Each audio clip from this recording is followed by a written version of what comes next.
Hello friends, good morning. कैसे हैं आप लोग? आई होप आप लोग सब लोग बहुत अच्छे होंगे। आज का ये वीडियो बेसिकली साइबर क्राइम के ऊपर है। रिसेंटली मैंने एक दो मैसेजेस पढ़े थे, मैसेजेस मतलब गूगल पे पढ़े थे कि स्कैम हुआ है। आप लोग नॉर्मली सब लोग जेप्टो, जोमेटो, स्विगी ये सब यूज़ करते हैं। तो एक चीज़ का ध्यान रखिएगा, अगर आपको कोई भी चीज़ रिटर्न करनी है या रिफ़ंड लेना है, कुछ भी व्हाटएवर, तो वो ऐप के थ्रू होना चाहिए, ना कि आप जाके गूगल में कस्टमर केयर ढूँढेंगे। जनरली लोगों का हैबिट होता है, गूगल पे जाएंगे, कस्टमर केयर ढूँढेंगे, customer care Zepto, customer care BigBasket. Please don't do that. Generally आप एक बार ट्राई भी करिएगा, जब भी आप गूगल पे सर्च करते हैं कस्टमर केयर, तो जो भी पहला आता है मोस्ट ऑफ द केसेस वो फेक नंबर होता है। तो अगर आप उस फेक नंबर पे क्लिक करेंगे और उस पर बात करेंगे तो आपसे कस्टमर केयर की तरह ही बात होगी। बट आप एक चीज़ का बहुत ध्यान रखिएगा, आप बिल्कुल आपको अलर्ट रहना है। कोई भी आपसे फ़ोन पे आपका OTP नहीं मांगेगा, ना आपको फ़ोन पे बात करते करते बोलेगा आप अपना फ़ोन पे ओपन करिए या अपना फेसबुक या व्हाट्सएप ओपन करिए, मैं आपको लिंक भेज रहा हूँ। ऐसा कोई भी बैंक या कोई भी जो जेन्युइन होगा वो नहीं करेगा। वो आपको आपके मेल पे मैसेज भेजेगा, फिर वो उस वे में रिवर्ट करेगा। ऑनलाइन कुछ भी नहीं करना है। इनफैक्ट अगर कोई फ़ोन भी आता है कि आपके किसी रिलेटिव ने आपको पैसे देने के लिए बोला था, मैंने पैसे ट्रांसफ़र किए हैं और गलती से ट्रांसफ़र हो गए हैं, आप ऑनलाइन ही रहते वो पैसे मुझे ट्रांसफ़र कर दीजिए। आप ऐसा कभी मत करिएगा। जब भी आप ऑनलाइन किसी के साथ भी हैं, इवन आप कस्टमर केयर से भी बात कर रहे हैं, तो आप वो अगर आपको गाइड करते हैं तो कहिए आप प्लीज़ ड्रॉप, आपको मेरे पास आप मेरा आईडी आपके पास है, मेल आईडी है, आप मुझे मेल ड्रॉप करिए और मैं उसके थ्रू जो भी प्रोसेस है वो फॉलो करूँगी। वो कोई भी पेमेंट लिंक हो, व्हाटएवर कुछ भी, आपको कभी भी ऑनलाइन रह के कोई भी पेमेंट नहीं करना है, क्योंकि उस टाइम पे आपका फ़ोन एक्सेस हो सकता है। मतलब वो फ़ोन आप बात करते करते वो आपकी सारी चीज़ें एक्सेस कर लेंगे, आप क्या पासवर्ड डाल रहे हैं। तो ज़ेप्टो वाले केस में क्या हुआ था, 24 उन्होंने कुछ वेजिटेबल्स ऑर्डर किए थे। ये आई थिंक महाराष्ट्र का केस है और मे बी गुजरात का। तो उनका एक आइटम जो कि उसकी वैल्यू 24 रुपीज़ थी, उसको उन्हें रिटर्न करना था। तो उन्होंने उस डिलीवरी बॉय से बोला, तो उसने कहा मैम मेरे पास कोई नंबर नहीं है कस्टमर केयर का, आप या तो गूगल से सर्च करिए या फिर आप ऐप में जाके करिए। तो मैडम को ये लगा कि इनफैक्ट हर किसी को लगता है, हमको भी ये लगता है कि हमारे साथ तो कुछ हो ही नहीं सकता। तो हम लोग वो गई ऐप पे, उन्होंने गूगल पे सर्च किया, पहला जो भी नंबर आया उस पे डायल किया। उन्होंने कहा हाँ मैम डोंट वरी, आपका रिफ़ंड हो जाएगा, मैं आपको व्हाट्सएप पे लिंक भेज रहा हूँ, लिंक पे क्लिक करिए और उसके बाद एक फॉर्म भरना है, कुछ डिटेल, फिर आपके अकाउंट में 24 रुपीज़ वापस आ जाएंगे।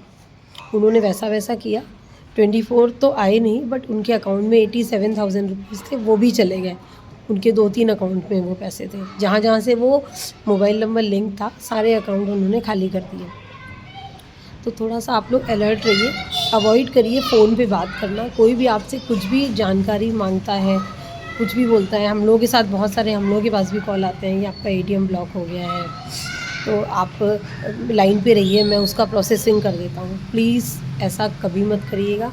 बोलिए ठीक है, अगर मेरा ATM ब्लॉक हो गया है, नियर बाई बैंक है, मैं बैंक में जाके बात करके उसको ओपन करा लेंगे हम, या कोई भी पेमेंट हम आपका ड्यू है हम जाके डायरेक्टली हम लिंक से कर लेंगे या हम कर लेंगे आपसे, आप प्लीज़ हमको लिंक मत भेजिए, हम अपने आप कर लेंगे। तो ऑनलाइन कोई भी ट्रांज़ैक्शन मत करिए, ये रिक्वेस्ट है आपसे। बचिए, जानकार बनिए, जागरूक बनिए और अपने बच्चों को, अपने नियर बाई को, अपने कलीग्स को भी ट्रेंड करिए, क्योंकि आजकल सब कोई ये समझते हैं मैं बहुत स्मार्ट हूँ, मेरे साथ तो कुछ भी नहीं हो सकता। लेकिन ऐसे लोगों के साथ हुआ है जो बहुत ही ज़्यादा स्मार्ट थे और जिनको सारी जानकारी थी। एक तो मेरी मतलब बहुत क्लोज़ रिलेटिव हैं, उनके साथ हुआ। वो हमारे घर आए थे, जस्ट सामने ही बैठे थे।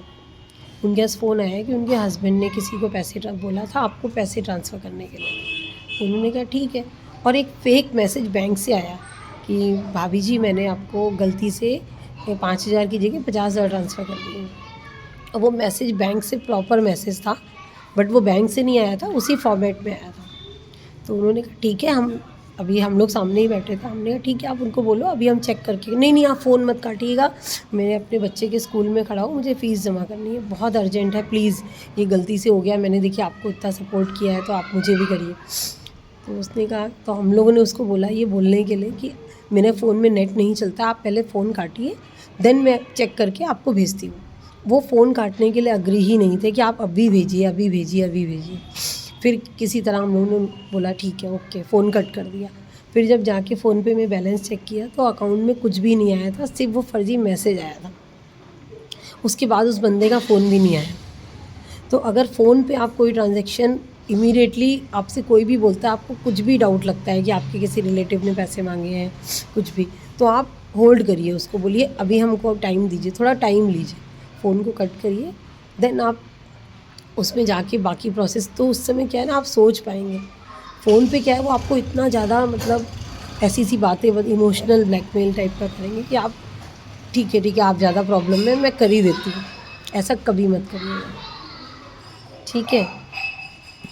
आई थिंक थोड़ा आप लोगों को लगा होगा, थोड़ा जानकारी है, आप लोग उसको समझने की कोशिश करिएगा और जितना ज़्यादा हो सके अपने फ्रेंड सर्कल में इस चीज़ को स्प्रेड करिएगा, जिससे किसी के साथ भी क्राइम ना हो, क्योंकि बहुत मेहनत से कमाया जाता है पैसा, ऐसे बर्बाद करने के लिए नहीं है। जितना जितना हम उसमें ऐप के थ्रू चीज़ों में जाएंगे, ठीक है, ये सब इश्यूज़ आएंगे, अगर हम अलर्ट रहेंगे तो इन सब चीज़ों से हम बच सकते हैं। ठीक है friends, okay, bye bye, take care.